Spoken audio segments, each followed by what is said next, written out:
Buenas noches, chicos, ¿cómo están? A continuación, para dar inicio a la exposición, quiero presentarles al expositor que impartirá la sesión de hoy. Su nombre es Ismael Alfaro, es psicólogo organizacional de la Universidad Central de Chile, magíster en Psicología del Trabajo y de las Organizaciones, mención Desarrollo Organizacional y Gestión de Personas de la Universidad de Valparaíso, diplomado en Gestión de Personas de la Universidad Adolfo Ibáñez y en Liderazgo y Gestión de Equipos de Alto Desempeño en la misma sede universitaria. En la actualidad se desempeña como profesional consultor en la Unidad de Desarrollo de Personas en la Subsecretaría de Salud Pública del Ministerio de Salud de Chile. Vamos a darle paso al profesor Ismael para que inicie con la presentación de hoy. Profe, todo suyo. Muchas gracias, Helny. Voy a compartir. Desde ya les doy la bienvenida a todos. Muchas gracias por participar de este seminario. Así que un día viernes es un poco complejo. La gente a veces sale fuera. Veo que están en toda región, así que no puedo hablar que salen fuera de Santiago y todo, pero muchas veces todos tienen que hacer. Así que muchas gracias por darse el tiempo de poder estar en este seminario. Bueno, para los que no me conocen, entonces hicieron una breve presentación de mí, lo que hago. En términos generales, me he dedicado toda mi experiencia laboral en trabajar en selección, con algunos cargos obviamente más cerca que otros, pero la verdad es que sé harto del tema. Ya hemos dictado algunos cursos con ADIPA y seguimos intentando de crear nuevos cursos, nuevas temáticas que puedan interesarles a ustedes. Y mi intención siempre va a ser entregarles información para que puedan utilizar dentro de su trabajo, ¿no es cierto? Muchas veces cuando uno sale de la universidad, como que se siente un poco en cierta indefensión, como que te tiran a los leones al tiro, como que uno va a trabajar y se tiene que convertir, ¿no es cierto?, en adulto, en el profesional que tiene que ser, y muchas veces no te enseñan ciertas prácticas, en este caso, por ejemplo, de la psicología y del reclutamiento y selección, que uno las va aprendiendo mucho más en la experiencia, en la medida que uno va buscando cargos, estando en organizaciones, armando perfiles y descriptores de cargo, etcétera. Así que hoy en día vamos a ver este tema de la selección con evidencia, que es una temática que yo creo que llama bastante la atención. Hoy día están como varios polos, ¿no es cierto? O dos polos, por así decirlo, los que creen en el uso de las pruebas psicométricas en procesos de reclutamiento y selección y los que no.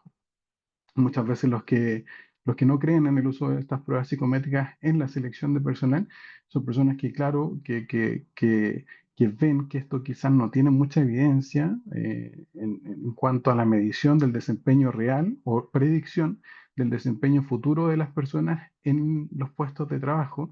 Y eso es de alguna manera real, ¿no es cierto? Falta un poco de estudio, falta un poco de evidencia, pero sin embargo no quiere decir que no exista. ¿Ya? Y eso es lo que vamos a tratar en el seminario del día de hoy. Yo la verdad es que puede que tenga una idea, ¿no es cierto? Puede que esté en un lado del bando más que otro, pero la idea es también intentarles de darle a conocer a ustedes ciertas herramientas y el estado actual de esta temática para que ustedes puedan tomar la decisión finalmente de si ocupar o no pruebas psicométricas. Los objetivos del seminario es analizar el aporte actual de las pruebas psicométricas en los procesos de reclutamiento y selección y reflexionar sobre los criterios técnicos y éticos que orientan su uso en la toma de decisiones organizacionales. Como introducción, bueno, sabemos que las pruebas psicométricas han sido ampliamente utilizadas en selección de personal y también ampliamente criticadas. O sea, su uso hasta el día de hoy, quizás desde los años 40, 50, utilizándolo en el ámbito de la selección de personal y hasta el día de hoy se utilizan pruebas y va a depender mucho, ¿no es cierto?, de cada psicólogo o, por no decir psicólogo, cada profesional de reclutamiento y selección y cada organización. En la actualidad se cuestiona su vigencia frente a nuevos enfoques organizacionales, como por ejemplo son la selección de competencia y algunas organizaciones, ¿no es cierto?, que hoy día te brindan este servicio de hacer todo el proceso de reclutamiento y selección a través de sus páginas web y ahí incorporan muchos mini sistemas, por así decirlo, que te revisan currículum, que eventualmente dan puntaje por esos currículum, que pueden hacer una video, ¿cómo se llama? Una entrevista por video, que eventualmente se salen ciertas preguntas y el candidato tiene que responder a esas preguntas, deja el video y después el reclutador lo revisa posteriormente. Incluso también están las pruebas en forma online, ¿no es cierto? Para que estos candidatos las puedan hacer y finalmente hace todo el proceso ahí mismo, cosa que está muy bien, ¿ya? Eventualmente es lo mejor y yo creo que es para donde vamos, pero yo siempre cuestiono el único sentido que no sé si todas las organizaciones, si todos nosotros podemos acceder a contratar los servicios de ese tipo de organizaciones, ¿no es cierto? Obviamente que nos haría la pega mucho más fácil, mucho más ágil, pero eventualmente yo sé que hay muchas organizaciones que no tienen la plata o el dinero para poder acceder a contratar esos servicios. Así que eventualmente para eso están los profesionales. Oh, justo no desactivé la anotación. Ahí está. En este seminario revisaremos algunos estudios clave que aportan evidencia empírica sobre su validez predictiva. Y como les digo, la idea no es implantarle una idea, sino que ver estos estudios y que ustedes se hagan algún criterio, ¿no es cierto?, para ver si lo pueden utilizar o no. La validez. Entonces, tenemos la confiabilidad y la validez. Esto en tono genérico, me imagino que muchos de ustedes lo estudiaron en el pregrado. Tenemos la confiabilidad, que es el grado en que un instrumento produce resultados consistentes y coherentes, ¿no es cierto? Y por otro lado, tenemos la validez, que es el grado en que un instrumento en verdad mide la variable que se busca medir. Muchos de los tests, sobre todo los utilizados en reclutamiento y selección, tienen estudios de confiabilidad. Eh, Arman muchas preguntas, etcétera, y después se quedan con las preguntas, ¿no es cierto?, que le dan más confiabilidad al test. Entonces, en ese sentido, no hay mucho problema. En general, siempre antes de crear un test, las personas que crearon cualquier tipo de test, por así decirlo, hacen estudios y muchas veces la confiabilidad no es lo que falla, sino que falla la validez, que es el grado en que un instrumento en verdad mide la variable que se busca medir. Ya, aquí tenemos un ejemplo que salía también ahí de Hernández Sampieri, un libro conocido por varios aquí me imagino.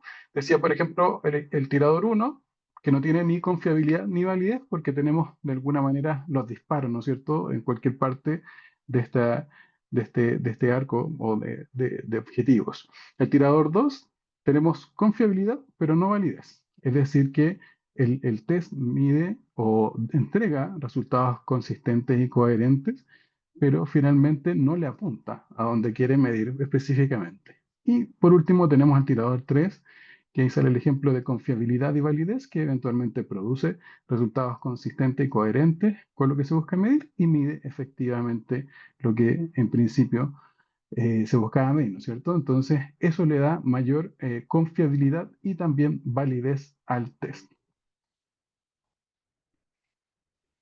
La siguiente. Vamos a centrarnos entonces, como le digo, en la validez, porque en la confiabilidad no hay mucho problema, sino que en la validez muchas veces tenemos los problemas en los test. ¿Ya? La validez en una prueba de selección, entonces, es la relación entre el instrumento y la predictibilidad del desempeño. Esa es la gran cuestión, ¿no es cierto? Para eso muchas veces nos contratan a nosotros como profesionales del reclutamiento y selección porque buscan eventualmente que nosotros seamos capaces de predecir el desempeño de los candidatos. Elemento o cosa que es muy, muy, muy, muy difícil, ¿no es cierto? Las personas que han trabajado en esto saben que es muy complejo por la cantidad de variables que existen en los procesos de reclutamiento y selección, pero ese es nuestro trabajo. Entonces nosotros tenemos que hacer procesos de selección para intentar de buscar a las personas que sabemos que van a tener un desempeño efectivo en algún cargo determinado, ¿ya? Y vemos que entonces que la validez va desde el -1, pasando por el 0, hasta el 1, donde -1 sería una correlación totalmente inversa en términos de validez, o sea, lo que se pretende medir es todo lo contrario. Si yo busco medir organización, por ejemplo, si tuviera una correlación inversa, quizás estaría midiendo la desorganización, no la organización propiamente tal. Cuando el porcentaje o el índice mejor dicho de validez tiende a 0, la verdad es que no hay una correlación entre lo que se quiere medir y lo que estamos preguntando, ¿no es cierto?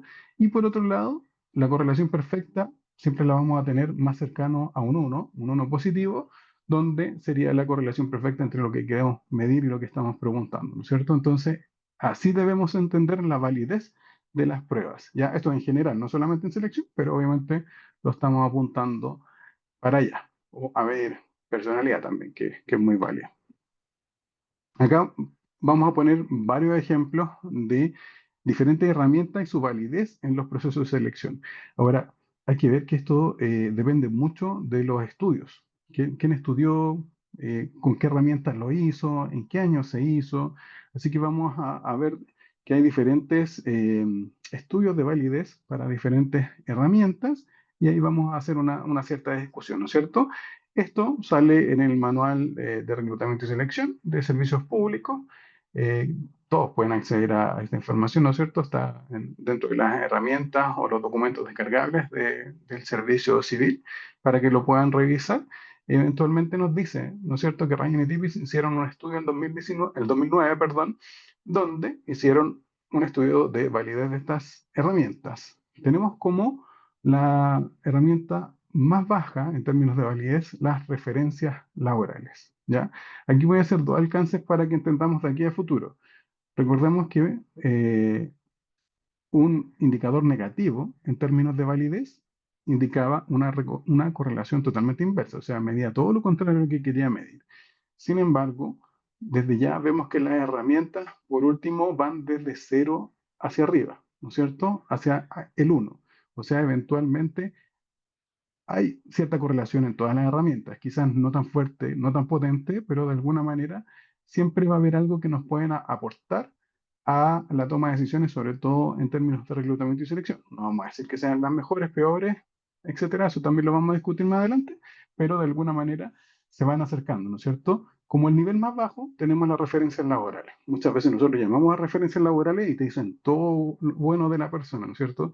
Es muy difícil que las personas te entreguen referencias laborales donde hayan tenido algún conflicto, alguna problemática con algún jefe, etcétera. Generalmente te entregan referencias laborales de personas que compartieron con él y que saben que van a dar una buena referencia. Entonces, por eso uno de repente no tiende a no confiar en las referencias laborales, salvo que uno llamara directamente a la organización e intentara buscar hablar con el jefe y eventualmente ahí quizás sería un poquito más certera, pero muchas veces las referencias que están en el currículum o que te dan los postulantes carecen un poco de objetividad. Entonces, por eso, de alguna manera, tiene poca validez en el desempeño y la predictibilidad del desempeño.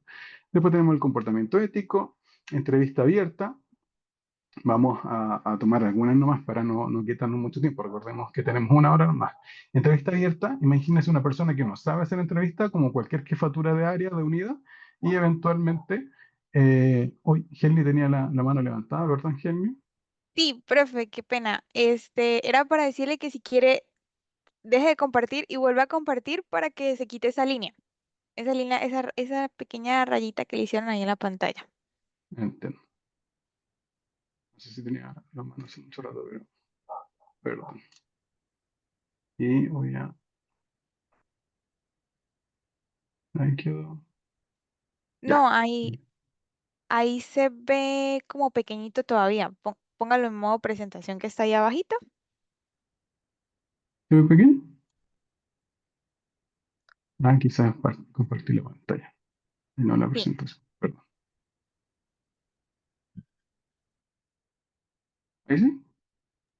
Listo, sí, póngalo en modo. Eso, listo, perfecto. Y deshabilite la anotación para otros. Ahí en los tres punticos sale la deshabilitación para anotaciones. Listo, Ya. Ahí está. gracias. Gracias a ti, Gil. Entonces estábamos en la entrevista abierta, que finalmente es la entrevista que hace cualquier jefatura que no tiene experiencia, ¿no es cierto?, en entrevistar a la persona y le puede preguntar cualquier cosa, digamos, tanto ámbitos técnicos, ámbitos familiares, ámbitos qué es lo que ha hecho, o puede preguntarle cualquier cosa de la vida, ¿no es cierto? Y esto tiene un 0,31 de validez. Después tenemos la información biográfica, por ejemplo, que finalmente es el currículum. Tenemos los procesos de Assessment Center en base a este estudio, que es un 0,41. Tenemos los test de conocimiento, 0,48. Entrevistas estructuradas, 0,51. Que aquí lo importante de la entrevista estructurada es cómo funcionan hoy día la entrevista por competencias laborales, ¿no es cierto? ¿Por qué es una entrevista estructurada? Porque finalmente tú tienes tu diccionario de competencias, tienes tu definición de competencias, tienes los niveles de competencia esperados y finalmente haces preguntas que tú ya tienes predefinidas y eventualmente evalúas esas respuestas en base a estos criterios de desempeño, ¿no es cierto? Entonces, finalmente acá ponemos el nivel de eh, entrevista por competencia, en la entrevista estructurada. Tenemos los test de habilidades cognitivas, que miden básicamente habilidades cognitivas e inteligencia, y tenemos las muestras de trabajo, que yo siempre lo resumo con el mismo ejemplo. O sea, si vamos a contratar a un carpintero, yo le pido que me haga una silla y eventualmente, si sabe hacer sillas, voy a saberlo, ¿no es cierto? Porque lo voy a verificar ahí mismo. Y esto entonces, de alguna manera, sería para este estudio la herramienta que más validez tiene en la predicción, ¿no es cierto?, del desempeño futuro. Acá tenemos otro estudio que de alguna manera lo encontré en una página web. No sé si se hizo un estudio propiamente tal, no vi eh, ¿cómo se llama? El archivo, el paper, pero de alguna manera lo tenía publicado en su página y que decía que la grafología, la astrología, la edad, eventualmente tenía cero, no hay relación entre el desempeño futuro y la grafología, astrología y edad. Y después tenemos experiencia laboral, entrevistas no estructuradas, pruebas de personalidad. En la anterior no nombraba pruebas de personalidad, acá sí lo nombra, 0,4 pruebas de conocimientos profesionales, pruebas de actitud cognitiva, que serían los mismos test de inteligencia, 0,5, pruebas situacionales que te ponen en alguna situación en particular, tú respondes, eventualmente 0,6, entrevista estructurada y centros de evaluación, que los centros de evaluación de alguna manera corresponden a los assessment center o estas muestras de trabajo, ¿no es cierto?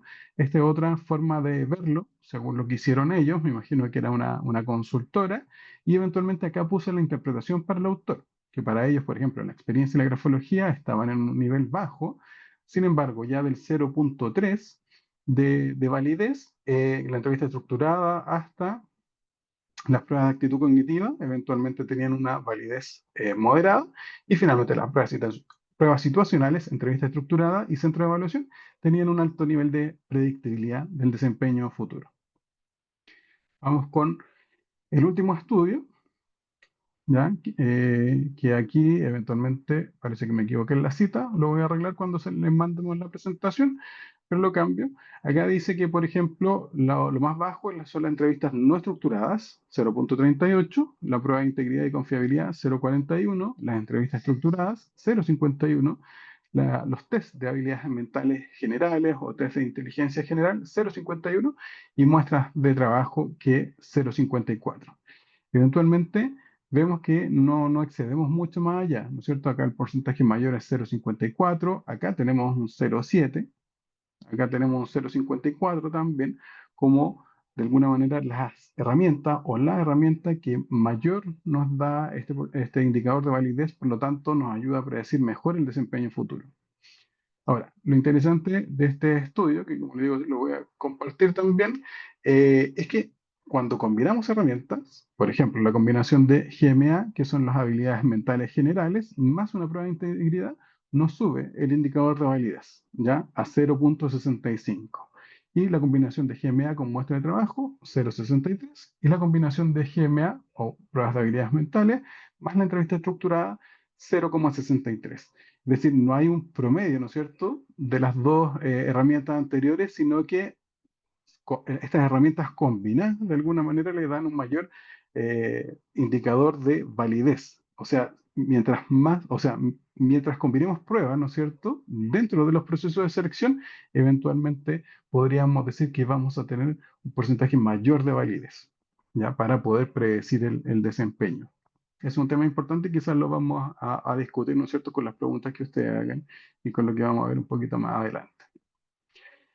Algunos criterios dispares en base a estos mismos estudios que vimos, algunos papers que pude recabar, que no existe un corte exacto o universalmente aceptado respecto a la validez que se tienen las herramientas de selección para predecir el desempeño. ¿Ya? Esto muchas veces genera esta confusión de pares y por eso muchas veces también dicen, no, esto no tiene validez, no, si esto sí tiene validez, esto tiene más validez que esto otro, porque eventualmente tampoco hay un criterio unificado. debe decir, mira, esto sí tiene validez, esto no, porque hay diferentes estudios que demuestran que sí y otros eventualmente que demuestran que no. Entonces, para algunos autores, ¿no es cierto?, de un 0 a un 0,3 en un indicador de validez es bajo, del 0,3 al 0,6 es medio y del 0,6 al 1 es alto. Sin embargo, para otros también indican que de 0 a 0,1 baja o insignificante correlación o validez, mejor dicho, de 0,1 a 0,2 de bajo moderado, de 0,2 a 0,3 moderado, de 0,3 a 0,4 alto moderado y finalmente de 0,4 para arriba ya podría ser alto, ¿no es cierto? Y esto tiene mucha relación con lo que vimos también en los test. Por eso yo le decía, los porcentajes mayores o el indicador mayor de validez lo tenían las muestras de trabajo, 0,5, y también lo tenía el Assessment Center, los centros de evaluación o Assessment Center en el 0,7. Entonces no tenemos ninguna herramienta que eventualmente nos dé una correlación perfecta entre lo que estamos preguntando, ¿no es cierto?, y el desempeño futuro. ¿Ya? Eso no existe en la actualidad, ni siquiera en teoría las entrevistas por competencia. Y por último tenemos el último criterio que solo lo dejé ahí para darnos cuenta que si lo que más, el indicador más grande que tenemos es el 0,7 de los centros de evaluación, eventualmente podríamos hacer esta, esta nomenclatura, ¿no es cierto? De 0 a 0,2 y algo bajo, de 0,2 a 0,5 medio y de 0,5 para arriba ya sería una correlación alta entre la herramienta y la predictibilidad del desempeño.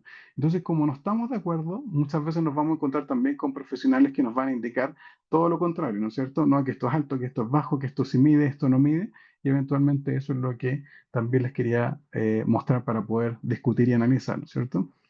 Hay un resumen de la validez de las herramientas mejor valoradas y utilizadas en los procesos de selección. Tenemos, por ejemplo, los test de personalidad que van en los estudios de 0,31 a 0,4. Tenemos después la inteligencia general o test de habilidades cognitivas que se quedan en el 0,51.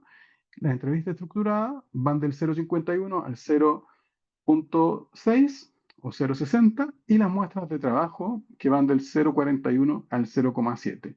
Eventualmente, como vimos, hay diferentes criterios, pero podríamos decir que todas estas herramientas de alguna manera nos dan cierta predictibilidad en el desempeño. Lo importante sería, desde ya les digo, combinarlas, ¿no es cierto? Quizá alguna prueba de personalidad con muestra de trabajo, quizá un test de inteligencia con una entrevista por competencia. Eso quizás nos ayudaría a poder encontrar al candidato perfecto en cada uno de los procesos de selección.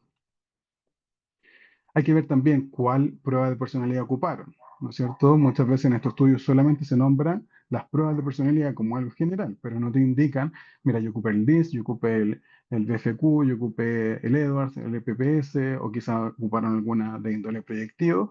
Muchas veces no te dicen, o el test de inteligencia. Claro, hay un test de inteligencia que se usa más, que es el de habilidades generales de Thurston, pero no te dicen si ocuparon otro, ¿no es cierto? La entrevista estructurada también. Es muy difícil hacer estudio en el sentido de que yo tengo un diccionario de competencias, pero tú en otra organización puedes tener otro diccionario de competencias y yo puedo tener unas preguntas, tú puedes tener otra.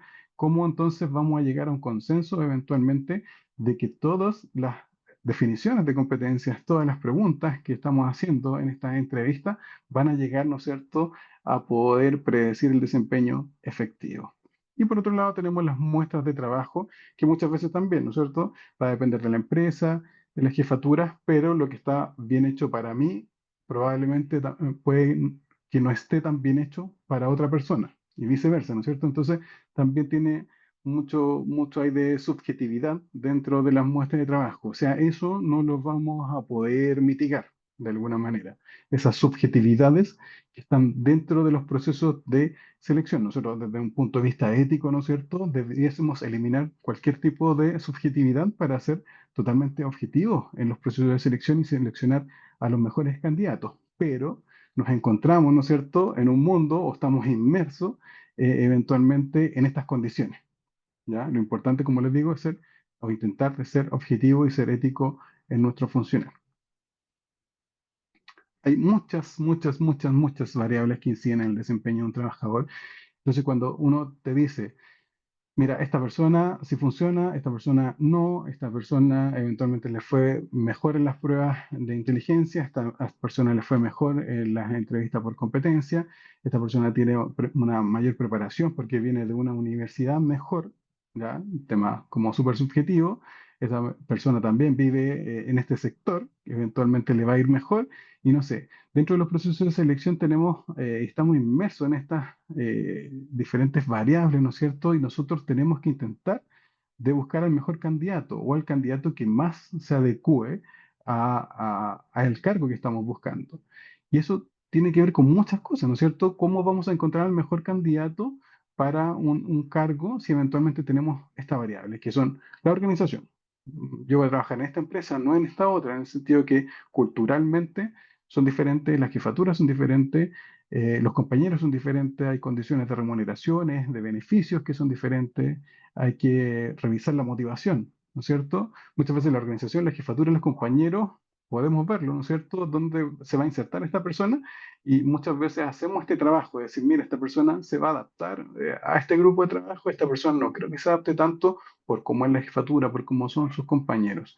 Eventualmente sabemos que las personas trabajan por sueldo, entonces también es una consideración importante si la persona se va a mantener un buen desempeño en el futuro, ¿no es cierto? Porque muchas veces la persona que no tiene trabajo, obviamente quizás acepte la primera oferta, pero eso no quiere decir que se mantenga al futuro, porque finalmente ella sabía que tenía un sueldo bajo, pero eventualmente aceptó el cargo solo porque no tenía trabajo hace mucho tiempo.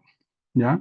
La motivación va a depende de las condiciones que le ponga la empresa, de lo que esté haciendo, si se siente realizado o no, los costos de vida, si te alcanza o no te alcanza, si sube los costos de vida, si no me ha subido el sueldo, distancia de la casa y del trabajo. También siempre pongo el mismo ejemplo. Si uno tiene necesidad de trabajo, ¿no es cierto? Y vive en un puente alto, eventualmente voy a aceptar quizás un trabajo en Cuchuraba, pero eso todos los días finalmente me va a terminar matando y obviamente voy a mirar para el lado para ver un trabajo que me acomoda un poquito más. El estado civil depende, no es lo mismo estar soltero, casado, con familias, con hijos, o quizás con padres u otras personas que dependan de uno. Las redes que cada uno tiene, depende del desempeño del trabajador, ¿no es cierto? Más de algunos de ustedes tendrá algún caso, ¿no es cierto?, de personas que son de regiones, vienen a trabajar a Santiago o viceversa, y eventualmente las redes que tienen en esa región nueva son muy escasas, entonces si tienen un hijo, si se enferman, eventualmente quizás van a tener que faltar al trabajo, hay teletrabajo, no hay teletrabajo, la estabilidad emocional propia de cada persona, la experiencia, los conocimientos, los mismos postulantes, ¿no es cierto?, las evaluaciones, el evaluador, etcétera. Son muchas variables las que inciden en el desempeño efectivo de un trabajador y nosotros muchas veces no nos podemos hacer cargo de todo, ¿no es cierto? Nosotros nos podríamos hacer cargo quizás de evaluar ciertos temas motivacionales, los conocimientos, revisar la experiencia, revisar las competencias, pero hay muchas cosas que se van de nuestras manos, entonces es difícil poder predecir el desempeño efectivo de una persona en un puesto de trabajo. Vamos con la siguiente. Algunas consideraciones. ¿Ya? Ejemplos de cómo se considera en el ámbito organizacional el uso de predictores para el desempeño laboral. Voy a tomar ciertas organizaciones, ¿no es cierto? Hay consultoras, hay organismos públicos, privados que hablan sobre esto.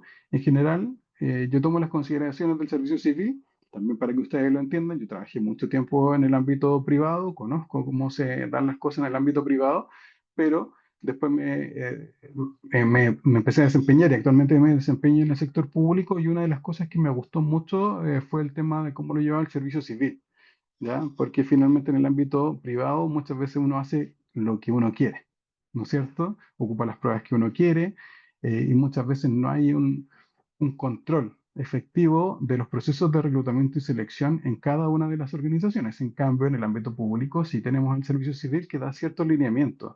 Y yo cuando cambié de alguna manera del privado al público, me gustó mucho esta forma de verlo porque finalmente le daba más sustento a los procesos de reclutamiento y selección. En el ámbito público, cualquier persona podría reclamar, ¿no es cierto?, sobre el vicio que puede haber en un proceso de reclutamiento y selección, y va a llegar la Contraloría y te va a decir que expliques cómo funcionó todo tu proceso y por qué llegaron a la conclusión que llegaron. Entonces, uno se preocupa quizá un poquito más de hacer las cosas bien y de ser súper metódico en los procesos para no tener estos problemas. Si finalmente te llega este reclamo, tener toda la herramienta necesaria para poder transparentarlo, ¿no es cierto? Entonces, yo por eso me basé harto en el servicio civil y ojalá que si algunos de ustedes no tienen conocimiento en el ámbito público, igual le echen una mirada a las consideraciones que tiene el servicio civil para poder, como les digo, ajustarlos. El servicio civil te dice, la información que está en la diapositiva 6, recuerden cuando se la envíe, refleja los valores de validez potenciales en lugar de valores reales, ya que el coeficiente de validez específico obtenido en el proceso de selección dependerá que también se desarrolle la herramienta que se utilice, entre otros. O sea, aquí ya está viendo que hay diferentes herramientas que dependen mucho de cómo se desarrolle, cómo se implemente, y también da luces que también depende de la persona que aplica estas pruebas.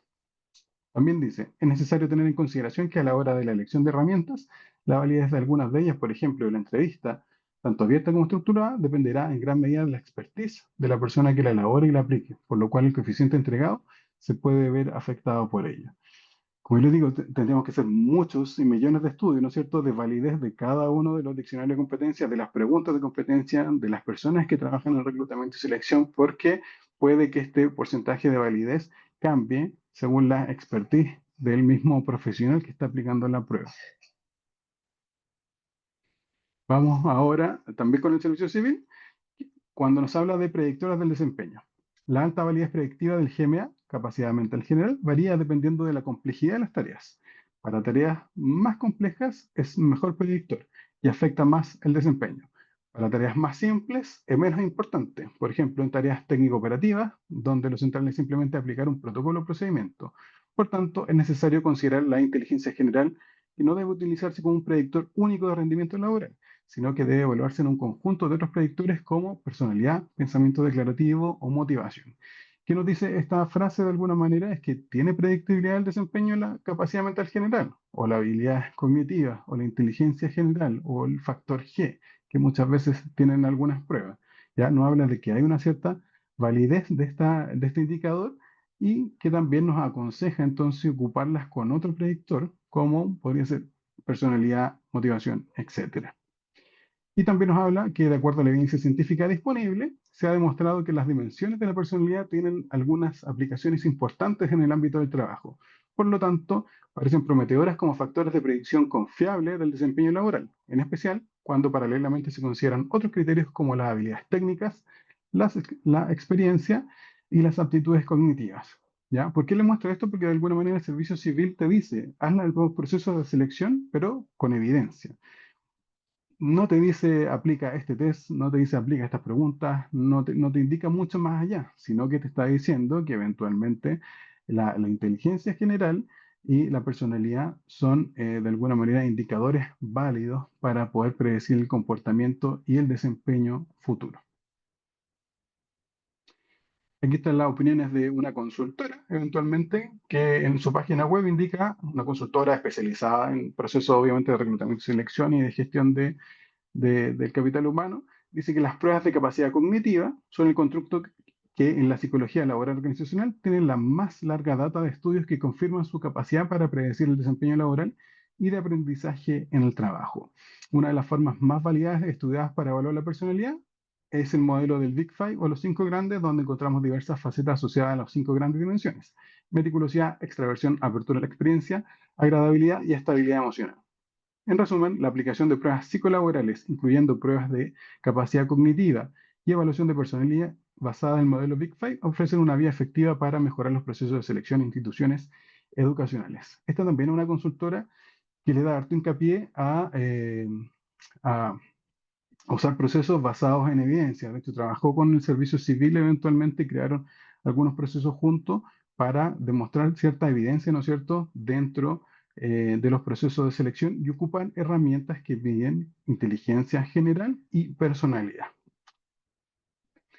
Vamos a algunos puntos con discusión crítica, ¿no es cierto? Hay evidencia y algunos autores respaldan el uso de pruebas psicométricas en la selección de personal. Claramente hay otras personas que no lo validan, pero podemos encontrar estos estudios que sí validan el uso de pruebas en la selección.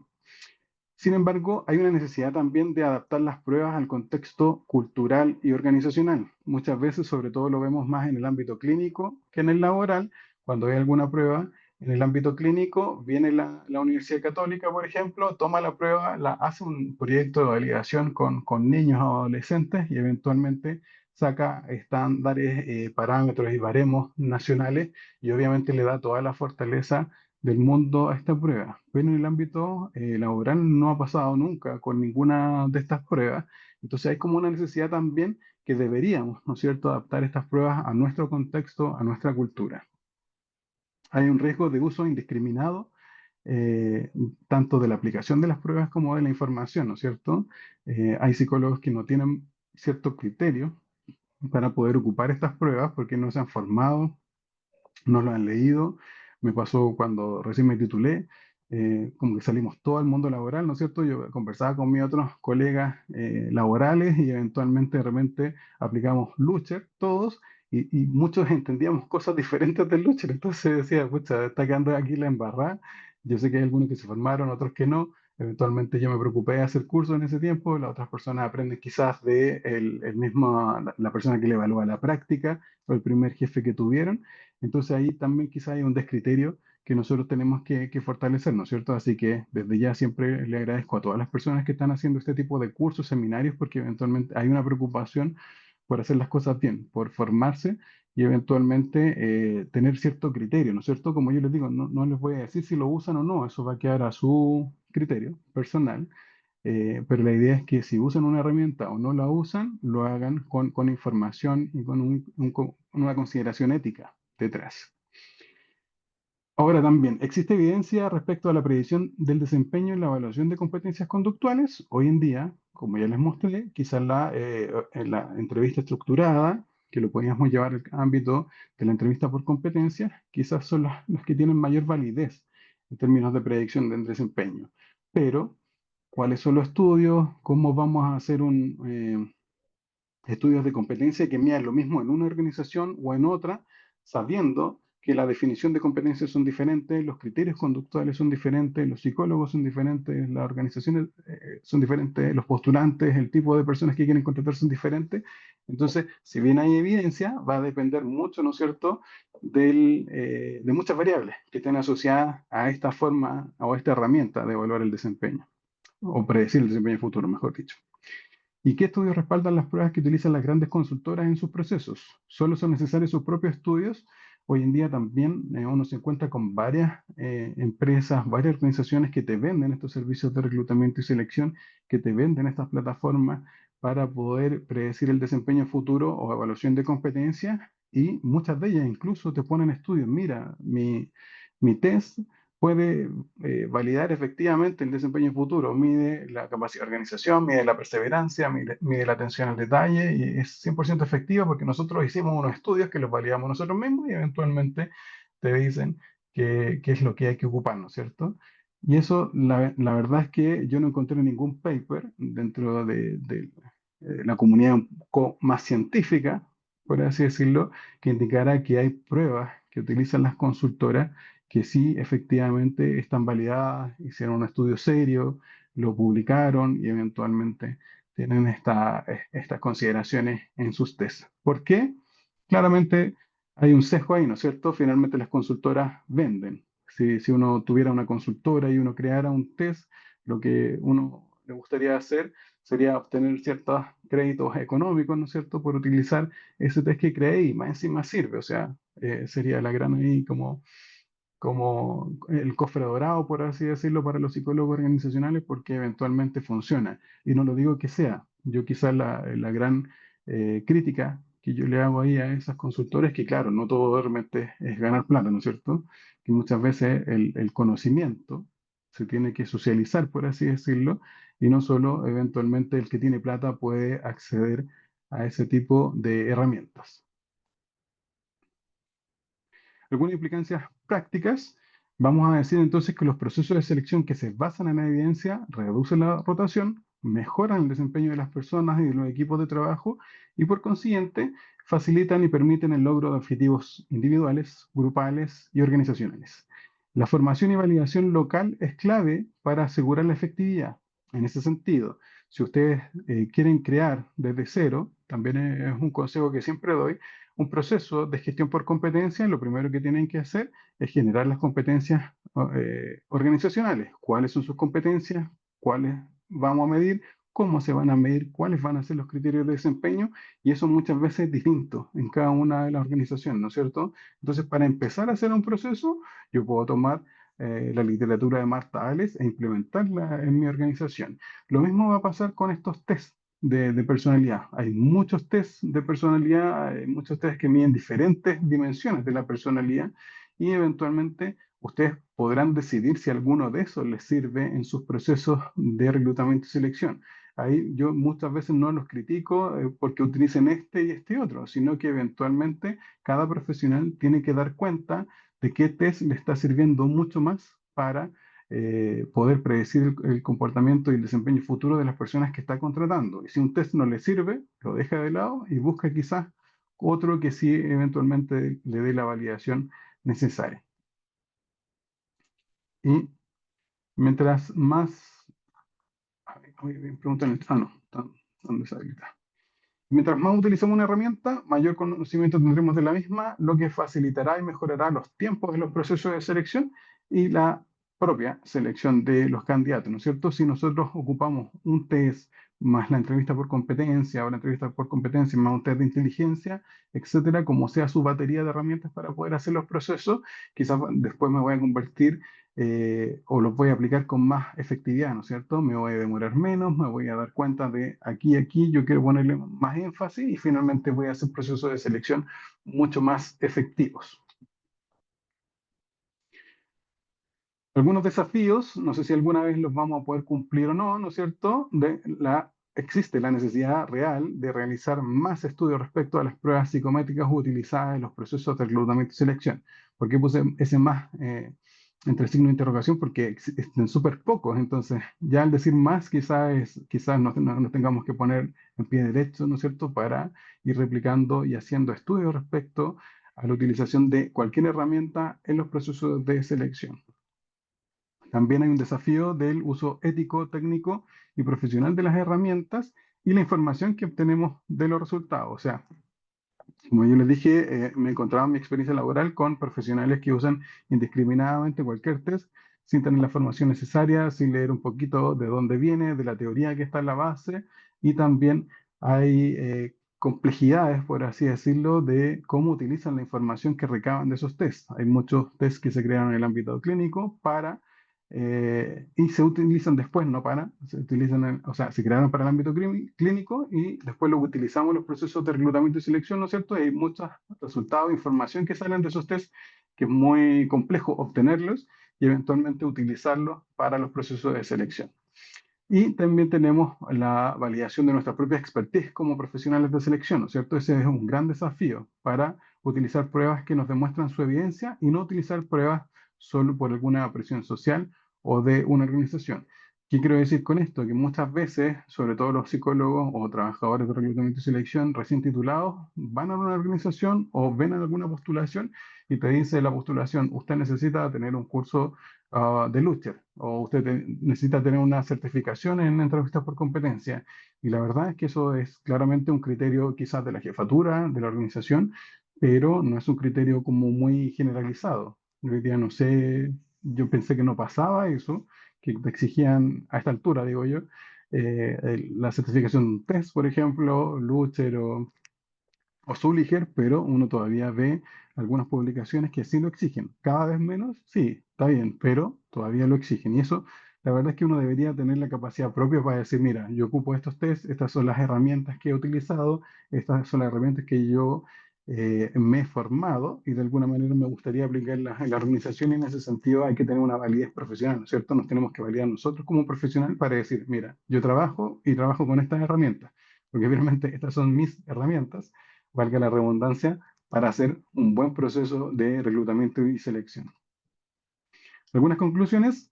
Las pruebas psicométricas siguen siendo herramientas útiles en los procesos de selección, sin embargo, tenemos la responsabilidad de fortalecer su evidencia, ¿no es cierto? Hay como poca preocupación, no hay una unidad como gremio, no hay muchos estudios. A mí me encantaría hacer estudios de diversas pruebas, ¿no es cierto? Pero tengo un trabajo de lunes a viernes de 8 a 5 que eventualmente no me permite quizá hacer este tipo de estudio, o quizás también me falta validar mis conocimientos en la metodología, quizás me falta otra persona, no sé, pero finalmente no nos hemos preocupado los que trabajamos en esto de poder seguir fortaleciendo la evidencia de los test o de las herramientas en los procesos de selección.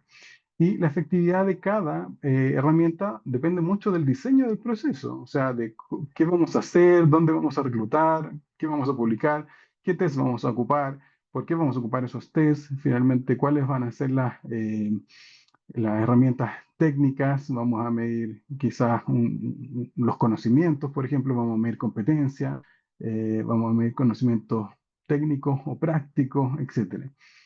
Y también hay la efectividad va a depender de la aplicación ética y práctica de las herramientas, ¿no es cierto? Así como también lo hemos comentado de la expertise del profesional. No es lo mismo aplicar estos tests la primera vez que haberlo aplicado ya 50 veces, porque obviamente tú vas a saber dónde leerlos y eventualmente a qué poner énfasis dependiendo de algún cargo en particular. Y la importancia de combinar predictores. O sea, el día de hoy yo le estoy diciendo que de alguna manera todas las pruebas tienen cierta validez. Hay estudios que, ¿no es cierto?, lo corroboran. Quizás mucha gente hoy en día te va a decir que la entrevista por competencia es lo que más validez tiene. Yo podría decir que sí, tengo ciertas aprensiones al respecto, pero eventualmente si combinamos la entrevista por competencia más una prueba de personalidad o incluso más una prueba de habilidades cognitivas, la verdad que la información que vas a tener para poder revisar la personalidad de este postulante y poder predecir el comportamiento futuro va a ser mucho mayor. ¿Ya? Entonces es importante combinar estas herramientas para poder tener una mayor efectividad en la predicción del desempeño de los postulantes. Y por último, claramente los dejo invitados a que tomen este curso, que para esto era el seminario. Les di una anotación mucho más amplia, no me quise poner en estos test en particular para no quise aburrirlo y esperar esa información en el test, pero para los que estén interesados pueden participar de este curso. La verdad es que vamos a hacer un repaso por todos estos tests. La gracia es que tengan un colchón de conocimiento, una batería de pruebas bastante importante para poder ocuparla dentro de los procesos de selección. Quizá acá no están los más ocupados como el DISC, el BFQ, etcétera, porque para eso van a necesitar un curso completo de los que hacemos acá en ADIPA, ¿no es cierto? Pero esto ya genera un conocimiento importante para poder utilizarlos ahí en los procesos de selección como ustedes lo estimen conveniente en la práctica. ¿Ya? Así que eso, chicos. ¿Jenny? Sí, aquí estoy. Tenía el micrófono apagado. Sí. Bueno, nada, pues vamos a empezar con lo que es la ronda de preguntas, chicos. La dinámica es la siguiente. Tienen que levantar la manito si quieren intervenir y hacer una consulta al profesor. Vamos a empezar con Ignacio. Ignacio, puedes abrir el micrófono.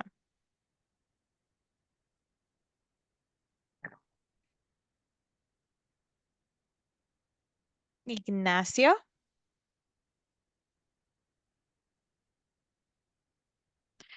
Bueno, mientras Ignacio trata de abrir el micrófono, sí, ahí te estamos solicitando reactivar el micrófono. Mientras Ignacio puede abrir el micrófono, vamos a hacer la siguiente pregunta por el chat. Dice, profe, ¿los test que se enseñan en el curso vienen con los instrumentos o se tienen que comprar aparte? Eventualmente les vamos a entregar ahí cierta información para que puedan revisarlo ustedes. O sea, que vendrían con... Ok, vamos a ver si este Ignacio puede abrir el micro. Ahora sí, Aló, Ignacio. aló. Sí. Ahí sí. A ver, me abrió a mí, pero estaba el otro Ignacio pidiéndolo antes. Así que me adelantaré un poquito, si no hay problema. Ya. Mi pregunta va en torno a como por decirlo así, como la actualización de ciertos procesos o tecno- como la innovación de ciertas cosas. Por ejemplo, las entrevistas antiguas y lo ideal que sean presencialmente, pero hoy en día muchas empresas también lo están haciendo de manera online, casi como este curso. Entonces, eso también tiene otro formato. Entonces, ¿cómo podría esto afectar tal vez? considerándolo como una herramienta separada o no. Y también como con la mano de la actualización de los descriptores de cargo, porque me tocó en una empresa que tanto el diccionario como los propios descriptores no estaban actualizados. Bueno, varias cositas. Obviamente el mundo actual cambia las formas de trabajo, ¿no es cierto? Hay aplicaciones de test ahora, como decíamos, online y eventualmente pueden haber ciertos sesgos o indicadores. Muchas veces las consultoras mandan el test para que uno lo haga en la casa. Uno no tiene como esta confianza de que la persona lo hizo, quizás le pidió a la hermana, al papá, a alguien que lo hiciera. Entonces ahí tenemos que tener ojo con ese tipo de información, ¿no es cierto? Eh, pero eventualmente lo que tú hablas de, por ejemplo, los descriptores y el uso de herramientas, finalmente apunta a eso. O sea, ustedes van a estar insertos en una organización, van a saber los cargos, van a crear un descriptor y uno de repente lo que debería hacer en cada uno de los procesos, quizás no tener una batería para todos los procesos, sino que eventualmente te va a decir, mira, yo voy a contratar un informático, entonces voy a ocupar estos tests y voy a realizar estas preguntas dependiendo de las competencias. Yo voy a contratar a alguien de recursos humanos y eventualmente le voy a aplicar otros test. Yo voy a entrevistar a una jefatura y quizás voy a ocupar otra batería de test. Eso va a depender mucho de tu criterio profesional, ¿no es cierto? Pero todo eso, la idea es que se haga. O sea, dependiendo de lo que yo voy a evaluar, armo mi batería de herramientas y finalmente la ocupo para llegar al mejor candidato. Eso es lo importante. Ya, No sé si muchas respondí todo, gracias. Ignacio. ¿Sí? ¿Respondí todo? Sí, Ya, súper. Bien, vamos a darle el espacio a el otro Ignacio, a ver si este puede abrir el micrófono.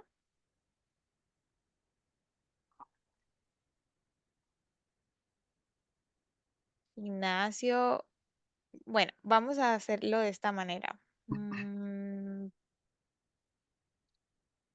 Ignacio, a ver, dale otra vez. Aló, aló. Ahí sí, Ahí por sí. fin. El anfitrión como que no me quería dejar de hablar, parece. No entendí ahí. Entendí. Un saludo a todos, igual aquí a Ismael también, colega. Un gusto, Ignacio. Mire, yo tengo simplemente una pregunta bastante sencilla. Sé que para test masivos, o sea, perdón, para lo que es reclutamiento masivo se utiliza ciertos tests y obviamente se utilizan tests que sean de mayor medida más rápido. Por esto mismo, porque son reclutamientos masivos y es mucha gente la que se tiene que reclutar, ¿cierto? En este sentido, y bajo igual su propia experiencia, ¿cuál vendrían siendo estos test que son como que me dan mayor información en relación a todos estos procesos masivos? Sí, yo lo he ocupado varios, por ejemplo, ocupaba un test de inteligencia, de repente ocupaba partes de ese test de inteligencia, me acuerdo del mismo Thurston que estábamos hablando, ocupaba solo la escala de razonamiento. Eventualmente ocupé muchos test de personalidad como el EPPS, el 16PF, porque eran procesos masivos. Entonces, mientras estaba haciendo ciertas entrevistas, procesos, no sé si lo haría o volvería a repetir, pero yo entiendo que muchas veces hay que hacerlo por Claro. esta realidad de las organizaciones, ¿no es cierto? Ujú. Mientras estaban haciendo las pruebas de personalidad, eventualmente yo iba entrevistando o revisando algunas otras cositas para poder ir a avanzar en los procesos. Así que se puede hacer. Lo ideal serían hacer test rápidos que eventualmente le permitieran hacer estos test a las personas o hacer estos test un poquito más largos, ¿no es cierto? Quizás no tan masivos que te permitiera entrevistar a las personas ahí con por lo menos una entrevista inicial de menos de 15 minutos. Ojo, no voy a decir que la entrevista de 15 minutos sirve para darte como la idea completa de la persona, pero sí te va a dar algo. Entonces, la idea es que inicialmente podríamos hacer estos test, esta entrevista de 15 minutos, y después finalmente a los que pasen de esta entrevista, le hacemos una entrevista más en profundidad, ¿no es cierto? Hay por lo menos una hora y media. Sería como lo ideal. Pero como les digo, ojalá ocupar ese tipo de test en esta modalidad, cuando son muy masivos. Ok. EPPS y 16PF, entonces, como Por requisito, ejemplo, como, es que claro, yo lo he unos ocupado todo, ejemplos de... creo. Caustic, la escala de razonamiento. Entonces, estos test de alguna manera te sirven porque mantienen a la gente como ocupada. Es difícil hacer como entrevistas masivas que yo le he escuchado y eventualmente los citan a todas las 9, son 20 personas y pasan a entrevistas. Finalmente, el último termina siendo entrevistado a la 1, a las 2 de la tarde y yo creo que Ujú. eso no tiene ningún sentido. Claro, excelente. Muchas gracias. De nada. Muy bien, vamos con Nicole Cartes. Oh, Aló, ahora sí. aló, ¿y si me escuchan? Sí, Ya, gracias. Profesor, em, mire, mi pregunta es un poco extraña, por decirlo de alguna manera, porque em, si necesito indagar en impulsos inapropiados al evaluar a una persona que trabaja con niños, ¿recomienda algún test o derechamente la formación criminológica? No, mira, si tenemos tiempo, ¿no es cierto?, de poder aplicar algún test, quizás por ahí utilizar algún test de ámbito un poquito más clínico, ¿no es cierto? Ya, Yo en ese sentido recomiendo ocupar los test más proyectivos, si alguien es experto en Rocha, si alguien es experto en Zuliger, el Lucher de repente te puede entregar cierta información, eh, pero ahí ya podemos ocupar un test que de alguna manera podemos estar trabajando, ¿no es cierto?, con la persona 1 hora, 2 horas, eventualmente. Eso yo no lo recomiendo en general en los procesos de selección. ¿Ya? Porque ya, necesitamos entrevistar a mucha gente en un corto periodo de tiempo y la información que tengo ahí me la da cualquier otro test y quizás nos vamos a meter, como les digo, en esos ámbitos clínicos que no queremos meternos para el ámbito organizacional, pero en este caso yo te recomendaría el uso de alguna de esas herramientas. ya. Gracias. De nada. muy bien. Matías. Vamos a darle paso a Matías. Eso, listo. Sí, hola, hola, buenas noches. Me gustó mucho el seminario, fue muy interesante, en especial viniendo de una casa de estudios que es, ¿cómo decirlo así?, muy rigurosa en cuanto a lo que viene siendo la confiabilidad y la validez. Egresé de la Universidad de Concepción. Y pensando un poco en algo que tocó, ¿verdad, profesor Ismael? Es con respecto justamente al uso de ciertas herramientas o ciertas metodologías y ciertas obligaciones que de repente algunas organizaciones entregan a algunos colegas de utilizar, un poco obligados quizás, herramientas que tal vez no están del todo, son del todo confiables o válidas. Y en ese sentido, igual me llama la atención, o como una pregunta también más bien reflexiva, como los principales desafíos quizás para nuestro país, sobre cómo quizás mejorar o desarrollar mejores metodologías o herramientas, ¿verdad? Al momento, ¿verdad?, de llevar ciertos procesos con relación, ¿verdad?, a selección y reclutamiento, o incluso la propia gestión de recursos humanos o desarrollo de personas.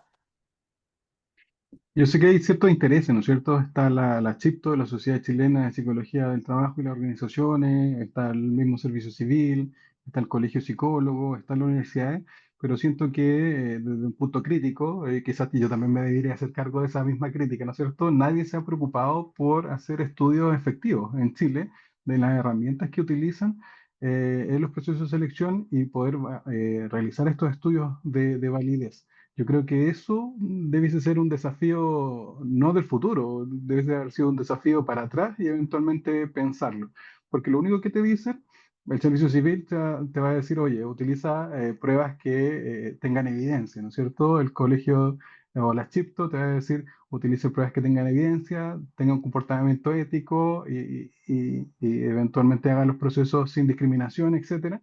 Pero nadie te dice, mira, utiliza este test porque este test es lo mejor, este test no, este test sí, y eventualmente yo creo que deberíamos ir por ese camino si queremos fortalecer de alguna manera la praxis, ¿no es cierto? Hoy en día, claro, te dicen este test no sirve porque salió este estudio, pero después, como ustedes lo vieron acá, sale otro estudio que de alguna manera le da cierta validez. Entonces hay como una diferencia. Y yo creo que también quizás nunca lleguemos a poder validar completamente una entrevista por competencia, por ejemplo. ¿Por qué? Porque eventualmente si tiene alto nivel de predictibilidad del desempeño, ¿no es cierto?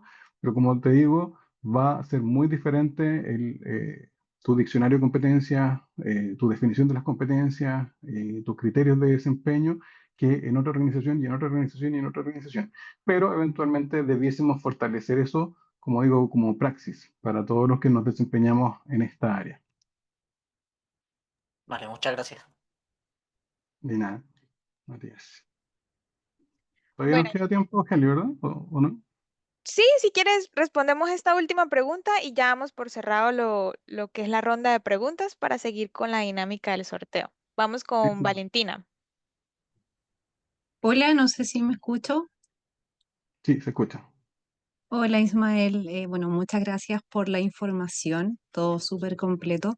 Mi pregunta es bien sencilla. ¿Cuántas pruebas, en este caso psicométricas, ya sea de cualquier tipo, temas de inteligencia, personalidad u otras, recomiendas máximo realizar? Como para evitar también no sé si llamarle cansancio o agotamiento del entrevistado principalmente. Si tú me preguntas a mí, un proceso de reclutamiento ideal, sí o sí yo pongo en la base la entrevista por competencia. Ojo que no Claro. estoy en desacuerdo de la entrevista por competencia. Yo de hecho creo que hoy en día sí la pongo en la base. Si pudiera hacer un proceso ideal, pondría la entrevista por competencia, una evaluación de inteligencia y una evaluación de personalidad. Esas serían como las tres herramientas para hacer un buen proceso, a mi parecer. Y yo creo que mínimo deberíamos ocupar dos. O sea, en la entrevista por competencia y el test de inteligencia, o la entrevista por competencia y una prueba de personalidad. Eso al menos, pero lo ideal sería no ocupar los tres. Ya, perfecto. Gracias. De nada. Bueno, chicos, entonces de ser así, vamos a proceder a cerrar la ronda de preguntas. Damos muchas gracias al profesor Ismael por compartir lo que son sus conocimientos. Y pues nada, chicos, para que estén aún más interesados en inscribirse en este curso que se va a dar el 24 de julio, anímense, inscríbanse y nos vemos ese día, ¿vale? Profe, ¿quiere decir unas últimas palabras? Repetir un poco lo que dije en un principio. Muchas gracias a todos los participantes. Sé que un día viernes un poquito más complejo que otros días. Estar despierto a esta hora y con la mente un poco fresca para poder escuchar estos seminarios tampoco es fácil. Así que muchas gracias por eso. Y ojalá que se queden con eso, chicos. Utilicen los tests de forma ética, profesional. Prepárense, fórmense en la utilización de test. Hay algunos que miden más efectivamente el desempeño que otros, como le digo. Yo no voy a ser quien para decirle ocupen este o este otro, pero sí me importa mucho que lo puedan utilizar con criterio y utilicen siempre los que les ayuden más a encontrar ese candidato perfecto. Así que eso, chicos, muchas gracias. Que tengan muy buen fin de semana. Bueno, profe, igualmente nos vemos en la próxima. Que descanse. Feliz Nos noche. vemos igual. Bueno, chicos, nosotros nos vamos a la dinámica del sorteo. Entonces vamos a pausar la grabación.